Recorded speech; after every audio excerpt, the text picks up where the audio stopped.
Una nena de 12 años fue agredida en la escuela 98 de Paysandú. Se identificaron a jóvenes más grandes como las agresoras, que serían liceales. Le pegaron, la niña fue internada al resultar dañada por un golpe en el vaso. Se informa que su familia dice que ella defendió a otra niña que estaba siendo golpeada por dos más. Siempre, según la familia, la amenazaron con represalias que se cumplieron al otro día. También se dijo que la niña de 12 años advirtió a su madre de la amenaza. Después se le avisó a las autoridades de la escuela de esta situación. Cuando la niña fue golpeada, llegó la emergencia médica y la enfermera dijo que le habían avisado de una peleita entre niñas y encontraron que la niña estaba politraumatizada. La familia denunció que las autoridades de la escuela no los atendieron cuando fueron a denunciar las amenazas y después se enteraron de que estaban ocupadas en un cumpleaños. La violencia además ocurrió ante la vista de la hermanita menor de esta niña de 12 años. El tema ha generado mucha polémica, obviamente, y para hablar al respecto estamos en contacto con la directora general de Educación Inicial y Primaria, Gabriela Salsamendi. ¿Qué tal, Gabriela? Bienvenida a Informativo Sarandí. Gracias por atendernos. Gracias a ustedes por la invitación. Buen día. Bueno, y a propósito de esta información que narrábamos, ¿qué nos puede decir al respecto? Bueno, a ver, en primer lugar, todo tema de violencia que sucede en nuestras escuelas, en particular y otros que hemos vivido en los últimos tiempos, son repudiables, ¿verdad? En todo sentido, nos preocupa y nos ocupa trabajar estos temas que se dan en donde la convivencia se ve resquebrajada, en donde los vínculos se ven dolidos, en donde aparecen estas cuestiones, en donde entran personas de fuera de la escuela y agreden a una niña.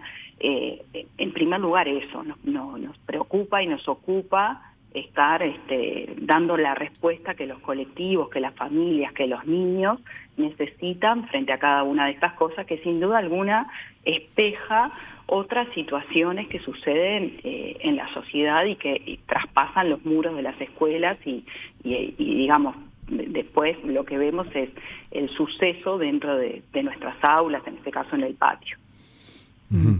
Sí, con respecto a esto, más allá porque las declaraciones que hay son de los familiares de esta niña y habla de determinadas irregularidades dentro del personal en la escuela, dentro también de la dirección y de las maestras en cuanto a la advertencia de lo que había sucedido, porque esto fue otro hecho anterior de una niña que fue golpeada días antes, también adentro de un baño, y no por nadie que ingresó de afuera, sino por algo que se dio también dentro de la escuela, y que fue golpeada en el baño. En ese sentido, se inició a través también de ANEP una investigación con respecto a la dirección de la escuela, a lo sucedido dentro de la escuela, más allá que después ingresa una ex estudiante, ¿no?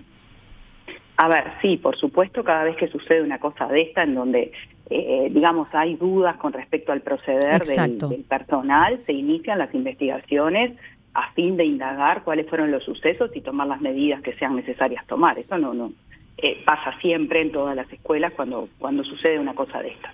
De todos modos, el día posterior al suceso se dialogó con las familias, todo esto que ustedes están diciendo, las familias lo pusieron sobre la mesa, y después de eso hubo una reunión con escuelas disfrutables, ADEMU también participó, llegaron 2 policías comunitarios, hubo un conjunto de personas de distintos grupos y de distintas, digamos, orientaciones desde lo profesional, que están trabajando directamente en la escuela. Las inspecciones están indagando sobre estos planteos que realizan las familias, ¿verdad? Acerca de por qué no se actuó antes, por ejemplo. O sea, no tenemos conclusiones al respecto, Gabriela. La pregunta es directamente. A ver, hay conclusiones que tenemos, pero que no las puedo todavía dar en prensa. Está bien. Porque bien. evidentemente hay investigaciones que están en curso. Es decir, hay algunas investigaciones que son de índole administrativa, que requieren recabar determinadas informaciones. Por supuesto. Yo viajo a Paysandú esta semana justamente para analizar alguna de estas cosas. Me parece que es importante escuchar de primera mano a todas las partes. Pero todo esto está siendo analizado y se están haciendo siguiendo los procedimientos que corresponden en cada uno de estos casos y así se tomarán las medidas que corresponden también. No se puede confirmar entonces esto que decía la madre y la gente que la acompañaba, que fueron a denunciar y les dijeron que no los podían atender porque estaban en un cumpleaños.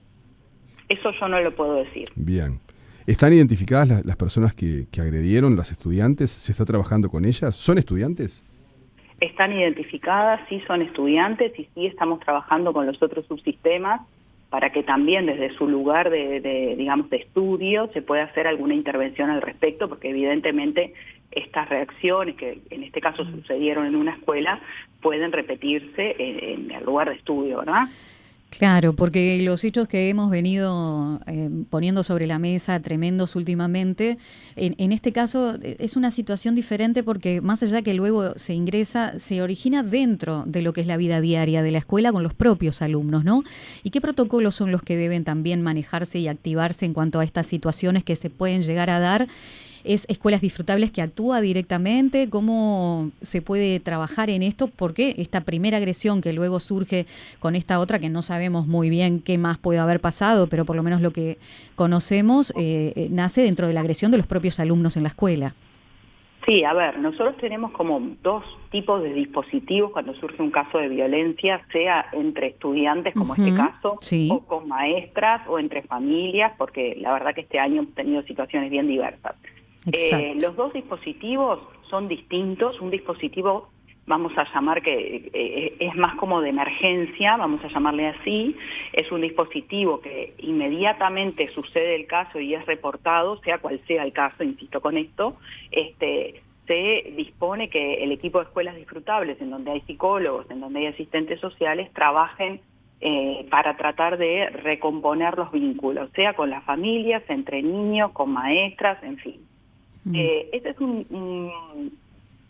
digamos, un dispositivo de emergencia, que puede además ser acompañado por otros dispositivos, como puede ser Pelota al Medio de la Esperanza, que es un dispositivo del Ministerio del Interior, bueno, que ustedes ya lo conocen, pero que despliega una serie de talleres para los niños en virtud del manejo del conflicto, pero también talleres más lúdicos y deportivos en relación a, yo qué sé, el hip hop, por ejemplo, y obras de teatro que abordan las temáticas de la convivencia, pero también hacen un trabajo con la comunidad, con la cocina, con Nilson Biaso.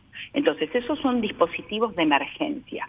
Atienden la emergencia, atienden una situación puntual que se da en determinada escuela, en donde hay vínculos de convivencia que se ven resquebrajados, y abordan esa temática puntual. Sí, y se activó este dispositivo puntualmente, para seguir luego con la explicación, ¿se activó este dispositivo ante la agresión anterior a esta niña que después termina internada, a la que la golpean en el baño? Se activó una vez que se dio aviso. Cuando se dio aviso fue cuando sucedió el hecho en el recreo, no fue en el anterior. En el anterior no se reportó, no se activó ningún mecanismo donde la amenazan, que ella dice que sale en la defensa de una niña. Si se reportó a nivel de inspección, no se reportó acá a dirección general. Por eso también es que viajo para Paysandú para reunirme con los abogados, en fin, y ver cuál es la documentación que hay y la que no hay, ¿sí? Entonces ahí es donde se dispara este dispositivo de emergencia. Bien. Hay otro dispositivo que es mucho más prolongado en el tiempo, pero a su vez mucho más profundo, y quiero señalar esto, que es el dispositivo que planifica convivencia de derechos humanos de CODICEN, que es un dispositivo que comprende 15 acciones que se va a llevar adelante en todas las escuelas del país que quieran hacerlo, y que no es un dispositivo que aborde un momento en particular o un suceso en particular, sino que lo que busca es estrechar los lazos con las comunidades, mejorar la convivencia, trabajar sobre el conflicto, trabajar sobre acuerdos, trabajar sobre cómo dialogar y cómo sentarnos para resolver determinadas situaciones. Eso da mucho más trabajo, es mucho más lento, pero a la vez insisto con eso de que es mucho más profundo. Y por último, lo que tenemos también a partir del año que viene es un componente de formación de docentes en relación a convivencia. Así como tenemos un componente de formación de docentes de matemática o de lengua o de ciencias naturales, va a haber uno específico para temas de convivencia. Entonces, estamos como con tres elementos al mismo tiempo: el de emergencia, el de profundidad y la formación a los docentes. ¿Todo esto va a arreglar el problema? Y bueno, la verdad que no me animo a decir que sí, pero seguramente ayudan en la dirección correcta, que es esta de entablar vínculos más saludables con las familias, con las comunidades, tratar de que los niños y las niñas comprendan determinadas situaciones y cómo se manejan, que la solución no es pegar una piña, que la solución tiene que venir por otro lado, que la solución no es burlarse de un compañero, que la solución tiene que venir por otro lado. Y esos son trabajos lentos, porque cuando en la sociedad las cosas se solucionan de determinada manera y en la escuela vamos por otro lado, es un trabajo lento, Directora, porque implica cambiar conductas. En este caso puntual, ¿pasó a Fiscalía el tema de la agresión a la niña de 12 años? La verdad que no lo sé, es parte de la carpeta cerrada que me va a llegar ahora en un rato, pero no lo sé. ¿Tiene conocimiento de cuál es el estado de la niña? Estaba internada ella, ¿no? Estaba internada, hablamos con la inspección prácticamente todos los días para ver, bueno, cómo sigue. Ella estaba en inquietud absoluta, justamente por esta situación que ustedes narraban del vaso. Lo que me dice de la inspección, que fue quienes fueron de Paysandú, es que la niña, digamos que lo del vaso se está viendo a ver qué es lo que pasa y que por esa razón estaba siendo alimentada solamente con cosas líquidas, pero bueno, veremos hoy cuál es la novedad y esperemos que esté todo bien. Hoy le hacen la tomografía. Directora, ¿cómo ha ocurrido, sin entrar en ningún caso puntual, ¿no? Pero ha ocurrido de que ustedes han detectado que en ocasiones pudo haber sucedido que por inacción u omisión alguna maestra o maestro no actuó como debía ante un hecho de violencia y eso derivó en sanciones o en replanteos educacionales? A ver, eso ha ocurrido desde hace 20 años a esta parte, algunas veces, igual que ocurre en otros colectivos, ¿no? Si uno mira a abogados que se han equivocado, futbolistas que se han equivocado, pero estamos hablando de primaria, ¿no? Que se han equivocado. No, claro, por supuesto, estamos hablando de un caso concreto. Periodistas puedo escribir un libro de la cantidad de errores que cometemos, ¿no?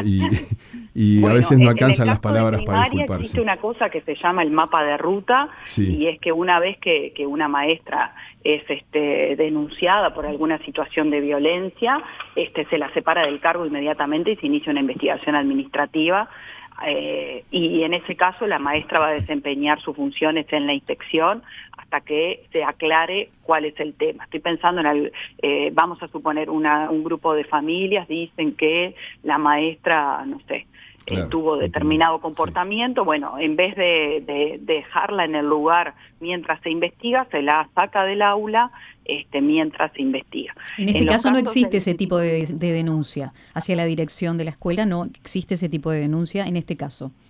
En este caso ya te expliqué que viene la carpeta ahora y ahí voy a mirar cuáles son las denuncias que existen y cuáles no. Y bueno, y en el caso de que existan, hay un mapa de ruta que determina eso. Y se inicia la investigación, en muchos casos se hace una retención de haberes, en otros casos la sanción termina estando en el legajo, en casos más graves hay procesamientos, es decir, igual que pasa con cualquier ciudadano, es decir, nosotros no miramos para otro lado ni nos ponemos en una mirada corporativista de defensa acérrima de las maestras y los maestros, porque tenemos 30.000 personas trabajando todos los días con 300.000 niños, y de las 30.000 personas que trabajan con los 300.000 niños, la mayor parte de los días lo que escuchamos son solo cosas lindas. Eso también lo debo decir, porque cuando uno ve la dinámica entre niños y maestras, en general lo que ve son muchos abrazos, muchos besos, muchos dibujitos que dicen te quiero en vez de te quiero, y muchos mocos pegados en el pelo. Todo eso junto, que es muy maravilloso. Por supuesto, sí. Nos consta, por favor. Parte de las aulas. Cuando pasan otras cosas, por supuesto que se inician las investigaciones administrativas que corresponde y por supuesto que se toman las medidas que corresponde, porque no podemos generar omisiones y digamos, dejar en el aula o en la dirección o manejando un ómnibus de primaria o atendiendo a los niños en una clase de arte, por poner algunos de los miles de ejemplos que podría poner de las tareas que lleva adelante primaria en vinculación con los niños. No podemos dejar que siga con niños cuando hay una alerta, un aviso. Bien. Directora, seguimos conversando, ¿le parece? Porque indudablemente que la investigación siga adelante y que sería importante más adelante tomar conocimiento de lo que aquí ocurrió. Muchas gracias por su tiempo. Ha sido muy amable. Por favor, a las órdenes. La directora general de Educación Inicial y Primaria, Gabriela Salsamendi.